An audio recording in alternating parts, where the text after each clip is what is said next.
Picture this. It's a Sunday afternoon. You open the investment app you downloaded 18 months ago because you read you're supposed to be investing. You check your balance, and it's sitting at $4,200. You've been doing the responsible thing, putting money in every month, but looking at that number, you feel almost nothing. There is no excitement, just a vague, hollow feeling. You watch friends flip houses or read about someone turning $10,000 into $200,000 overnight on a random stock. Meanwhile, your account feels like a slow, boring exercise in delayed gratification that never actually arrives. This specific frustration leads directly to an expensive mistake. You quit the process. You start questioning if you picked the wrong funds. You let your contributions slide for a few months, then a year, and eventually you walk away entirely.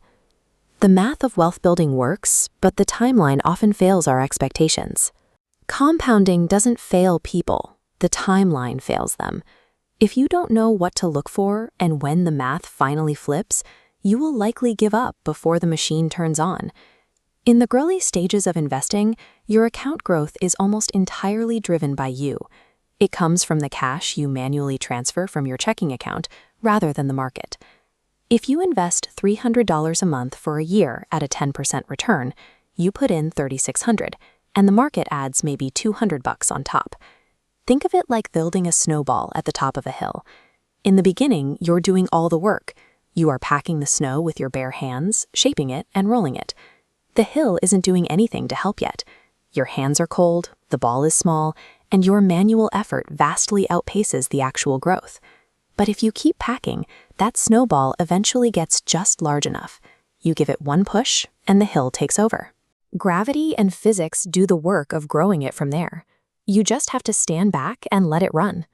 The problem is that nobody tells you how long you have to stand there packing snow before gravity kicks in.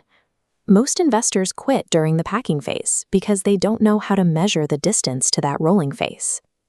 This chart tracks an investor who puts away $500 a month starting at age 25, assuming a 10% annual return. In year one, she contributes $6,000. The market adds just $300 on top of that. By year 5, she has manually contributed $30,000. The market has generated about $8,000 in returns. That is more meaningful, but she is still doing the heavy lifting herself. By year 20, the trajectory changes. She has contributed $120,000 total, but her balance curves upward to $340,000. The market has generated $220,000 that she never had to personally earn. At year 30, she has put in $180,000, but her account is worth nearly $1 million. This shaded area represents over $800,000 in growth generated entirely by time and reinvested returns. We can pinpoint the exact moment the machine flips. It happens right here, between years 12 and 15. This is the inflection point, the first year when the annual returns generated by the market finally exceed the annual contributions she makes from her paycheck. Before this point, you are feeding the machine. After this point, the machine feeds you. True wealth building starts here, once the portfolio shifts from a savings account into a self-sustaining engine. If your goal is $1 million, checking your app to see an $8,000 balance is exhausting. Tracking your progress in total dollars during the early years makes the gap look impossible. It feels like you're failing, even when you're doing everything right. You have to change your metrics.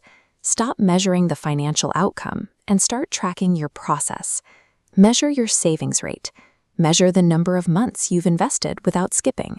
You are measuring the packing of the snow, not the size of the snowball. Focusing on the process also protects you from market downturns. Watching a small balance shrink during a crash is scary, and it often triggers the urge to pull your money out. Panic selling during a downturn fractures the compounding chain. By cashing out, you miss the recovery and reset your entire timeline back to year 0.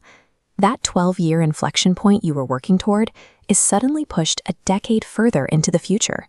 Survival depends on keeping that chain intact. You have to prioritize the execution of your monthly plan and ignore the emotional noise of the account balance. This principle extends far beyond finance. Compounding applies to almost any skill. If you write every day, your craft and your audience compound. If you learn a language, the first few months offer tiny rewards for massive effort, until suddenly your prior knowledge accelerates the acquisition of new words. Those early, unrewarding periods are the mandatory foundation years. You must pack the snow tightly before gravity can take over. That early, boring effort is what makes the later, exponential growth possible. If you are in the early stages, automate your investments and leave them alone. Do not check them daily, do not tinker with your allocations, and protect your time horizon. Time is the most valuable asset you own. Building lasting wealth requires recognizing that the machine exists, understanding that it takes time to turn on, and having the patience to let it work without interference. Cross that inflection point, and the hill does the rest.